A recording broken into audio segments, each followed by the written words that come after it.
Are you sure that the phone ringing from the grave is just an echo from the past, or the final contact from someone who truly died?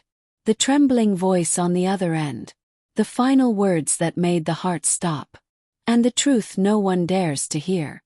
It is about to be revealed tonight. Telephone receiver, the last call from the grave.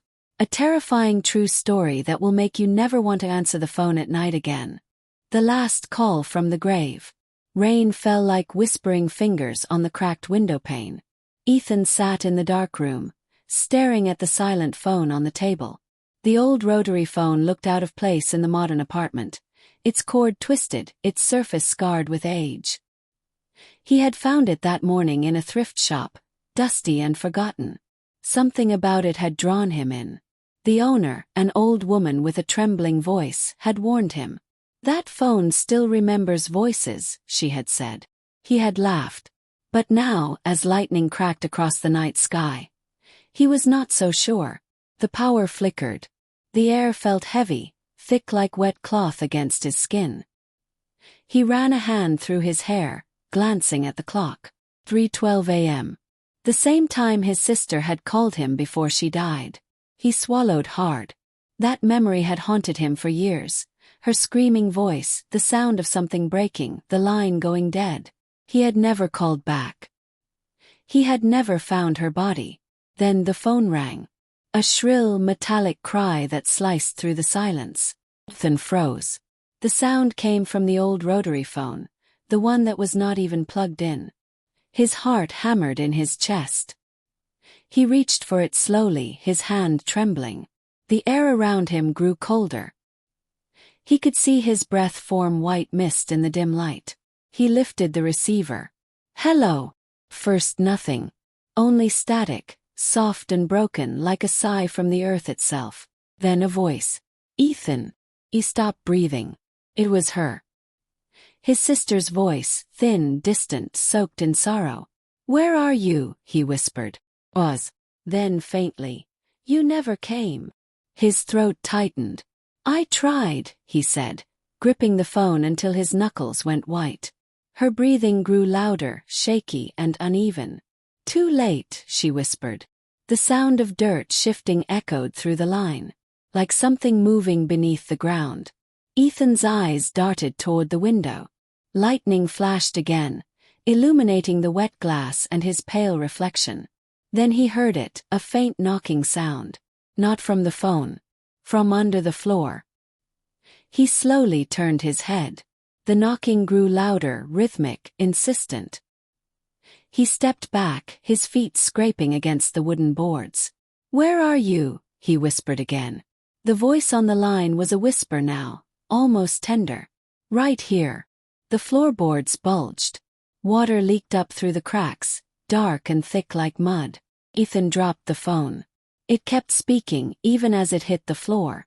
"You left me in the dark," it said, her tone now twisted with something else, something not human. He backed into the corner, staring as the boards began to split open. A pale hand broke through the surface. Covered in soil. The nails were torn. The ring on the finger. His sister's. The phone crackled louder. "I called for you," she said.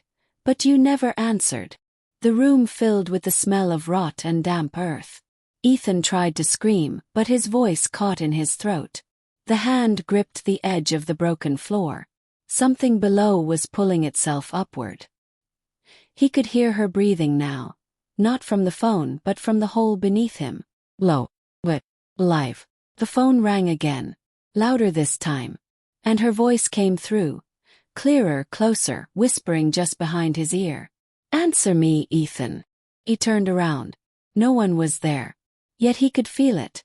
A breath, warm and damp, brushing against his neck. His skin prickled. He stepped backward, bumping into the wall. The phone rang again. Each ring felt heavier, as if the sound itself carried weight.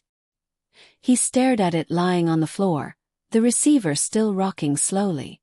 The old rotary dial began to spin on its own. One number. Then another. And another.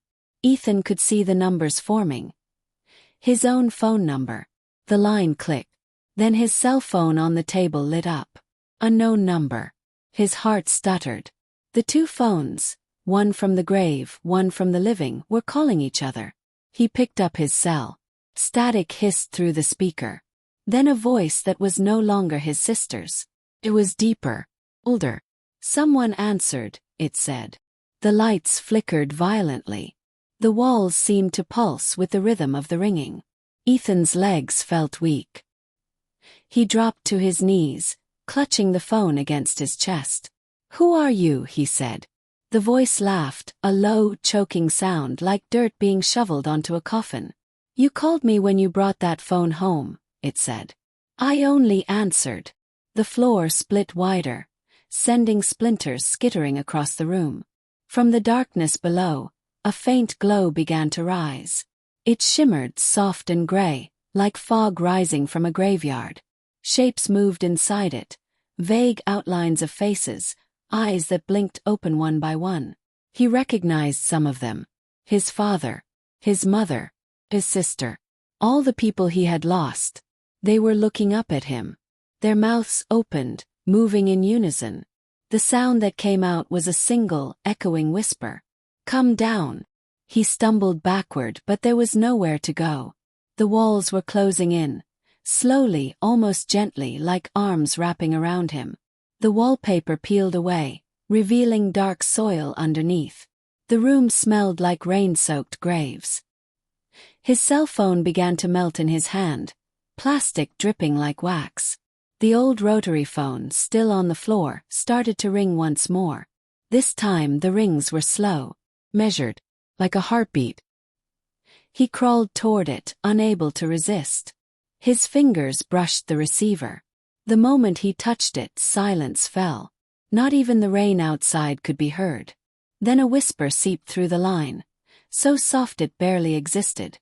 "Ethan," it said, "open the door." He turned his head toward the front door. It was ajar. A faint light leaked through the crack. He stood, trembling, and took one step forward. The floor creaked under his bare feet. Something moved in the shadows by the doorframe. A silhouette, tall, thin, its head bent at an unnatural angle. The voice came again, from both the phone and the figure. "Do you hear them calling?" The sound of hundreds of whispers filled the room, rising from the floor, from the walls, from the air itself. They were saying his name, over and over. "Ethan, Ethan, Ethan." He covered his ears, but the voices were inside his head now. The light from the doorway brightened, revealing the shape more clearly. It looked almost like his sister. But her eyes were gone. Only two hollow black holes stared back at him. Her mouth opened, wider than humanly possible. And from the darkness inside, he heard the ring of the phone again. It was coming from within her. The sound grew louder, closer, until it felt like it was ringing inside his skull. Then the voice spoke once more, soft and wet and final. "Answer me one last time." Ethan's knees buckled. The air around him pulsed with that single phrase. "Answer me one last time." He could not move, could not think. The sound of the ringing filled his bones, vibrating through his skull until his vision blurred. The walls around him seemed to breathe, expanding and contracting like lungs gasping for air. He turned toward the phone on the floor. The receiver rocked gently back and forth, though no one touched it. The cord coiled like a snake in the dark. Ethan took a shaky step forward. Then another. Each breath scraped his throat like sandpaper. The smell of soil and decay grew thicker, as if the ground itself had opened somewhere beneath his feet. He reached down, fingers trembling, and lifted the receiver again. Silence. Then a single sound. Heartbeat. Low. And not his. "Ethan," the voice said again, softer this time but clearer, closer, as if whispering right behind his eyes. He squeezed his eyes shut. "This is not real," he said, his voice barely a whisper. But the voice laughed, that wet, choking laugh that sounded like water in the lungs. "Real," it repeated. "You are speaking to the dead. You brought me back." Lightning flashed outside, spilling white light through the window. For a brief second, He saw his reflection in the glass, but there was another shape standing behind him. A tall, pale figure, with skin that looked stretched too tight over its bones. When the light faded, the shape was gone. The only sound was breathing, not his, not steady. Something cold brushed against his shoulder. He turned quickly, heart pounding. Nothing there. But when he turned back toward the phone, he froze. On the other end of the line he could hear digging, shovels striking earth, metal on stone. And beneath that, a faint crying. A woman's voice. His sister's voice. "Why did you leave me there? I tried to find you," he said. "They said you were gone." The crying stopped. Then a low, angry hiss filled the line. "You did not look hard enough." The sound of the shovel grew louder. It was as if she was right beneath him now, clawing through the floor. The boards creaked. Dust fell from the ceiling. Ethan stumbled backward, the phone still pressed to his ear. The line began to distort, her voice blending with others now. Dozens, hundreds, all whispering together, rising and falling like waves. "Answer us. Join us, answer us." He covered the receiver, but the voices seeped through his hands. They were everywhere, in the walls, in the air, in his chest. He dropped the phone. It hit the floor with a dull thud. But the whispering did not stop. The voices began to hum, low and rhythmic. The same tone the phone had rung with. It vibrated through the room, through the floorboards, through his heart. Then silence. Total, suffocating silence. Ethan stood there, shaking. The old rotary phone sat motionless on the floor. Its dial still glowed faintly from within, like a dying ember. He turned toward the door again. The light that leaked through was gone now. Only darkness. But something had changed. The air was thicker, colder, heavier. He felt a presence. Not one but many. He could sense them around him. Watching. Waiting. Then, from the direction of the door, came the faint creak of a hinge. The door slowly swung open. Cold air rushed in, carrying the scent of damp earth and something older. Something that smelled like a grave left open too long. Ethan's breath came in short gasps. He took one cautious step toward the door. The hallway beyond was dark. Completely dark, as if light itself had been swallowed. He reached for the wall to steady himself. His hand brushed against something wet. He looked down. A smear of black mud streaked the wallpaper. It was fresh. And there were handprints. Small, delicate hands pressed into the wall, dragging downward. He followed the prints with his eyes until they vanished into the darkness. Then, from deep in the hall, the phone rang again. The same tone. The same haunting rhythm. But this time it was not coming from his room. It was coming from somewhere beyond the door. Somewhere below. The basement. Ethan's chest tightened. He had not opened that door in years. Not since moving into the house. He had not even known it had a basement until now. But the sound was clear. It echoed up from below, muffled and wet. He stepped through the doorway. The floorboards groaned under his weight. Each step felt heavier than the last, as if something in the dark was pulling him downward. The walls narrowed. The whispering began again, low and distant, coming from beneath his feet. "Answer me, Ethan." He reached the end of the hallway. A narrow wooden door stood there, half-rotten, a rusted handle barely hanging on. Mud seeped out from the gap beneath it. He gripped the handle. Cold. Too cold. He turned it slowly. The hinges screamed as the door swung open. A wave of air hit him, heavy, damp and foul. The scent of death clung to it. He gagged. At the bottom of the stairs, in the darkness, something glowed faintly. Phone.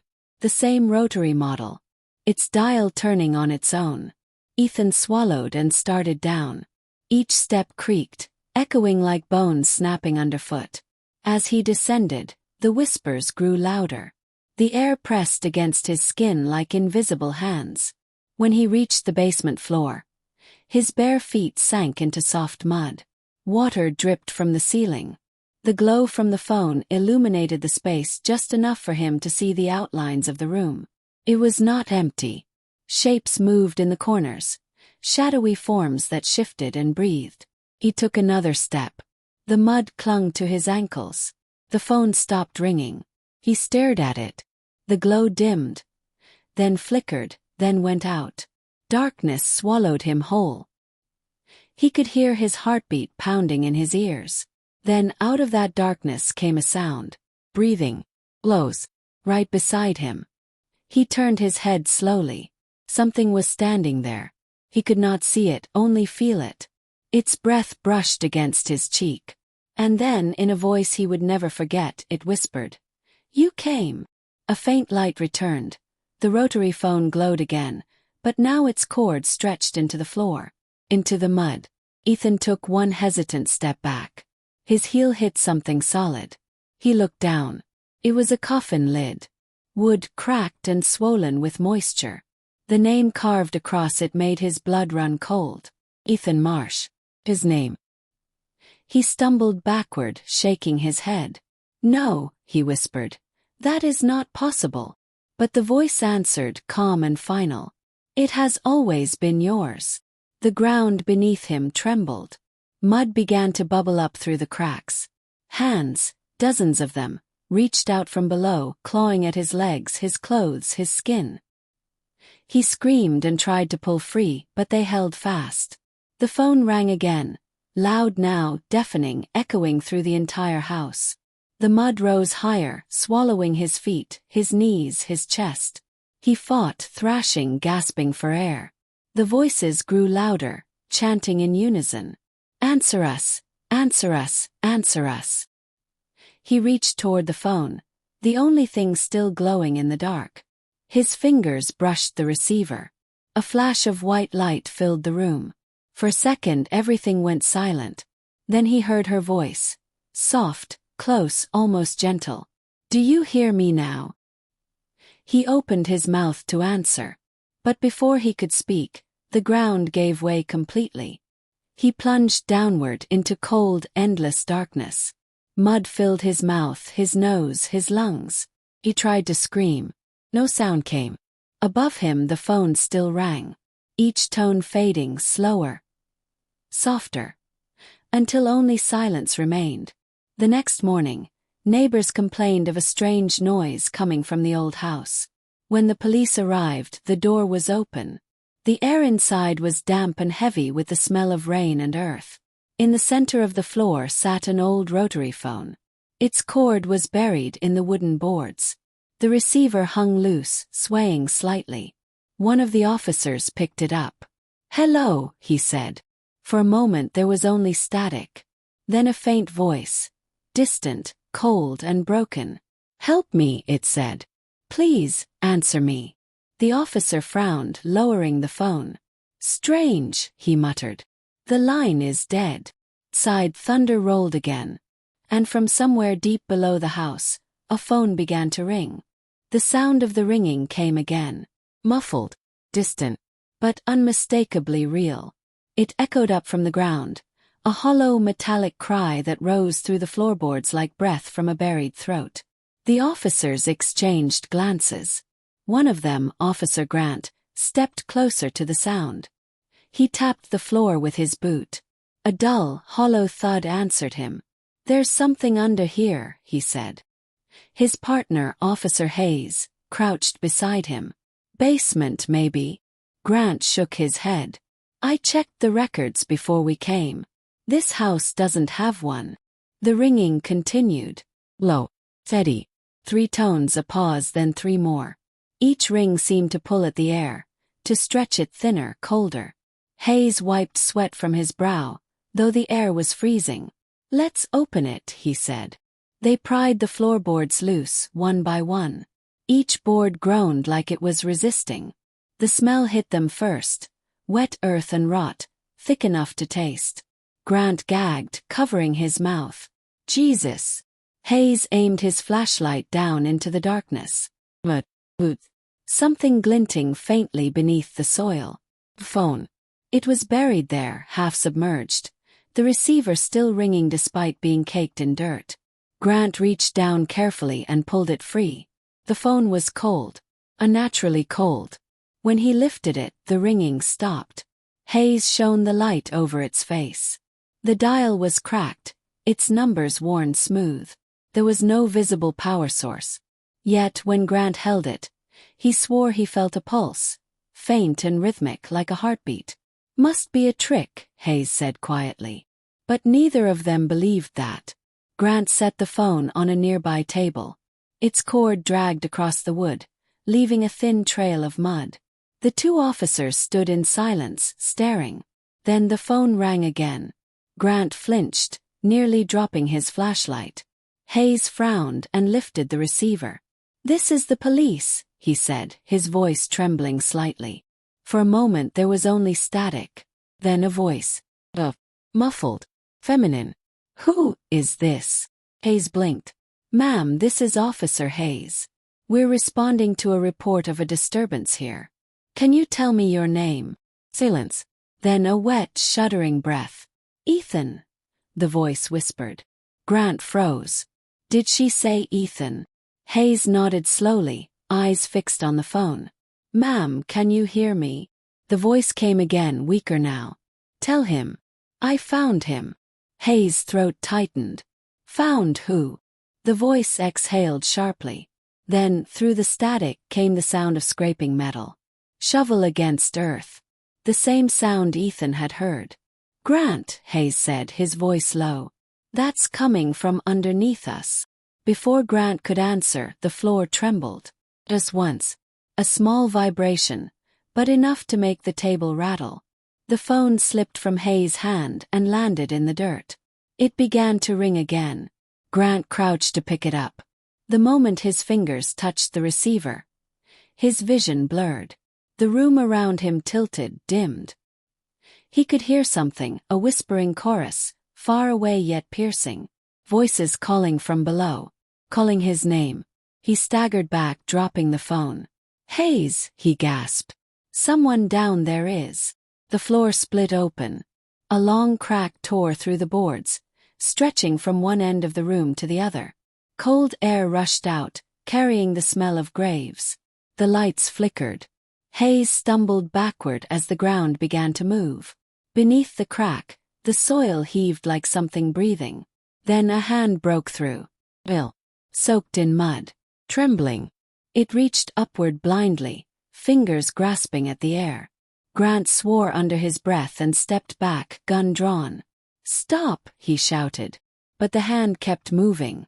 Another hand followed. Then the crown of a head. Face slick with dirt and blood. Hayes felt his stomach turn. Dear God! The thing that emerged was human, almost. Its skin was gray and torn. Its eyes clouded and empty. But its lips moved. And when it spoke, both officers froze. "Help me!" The voice was broken, hoarse, but familiar. Hayes' light trembled in his grip. "Grant," he whispered. "That's Ethan Marsh." Grant's face went pale. "That's impossible. Ethan Marsh was declared dead 3 years ago." The thing's head turned toward them, neck twisting with a sickening crack.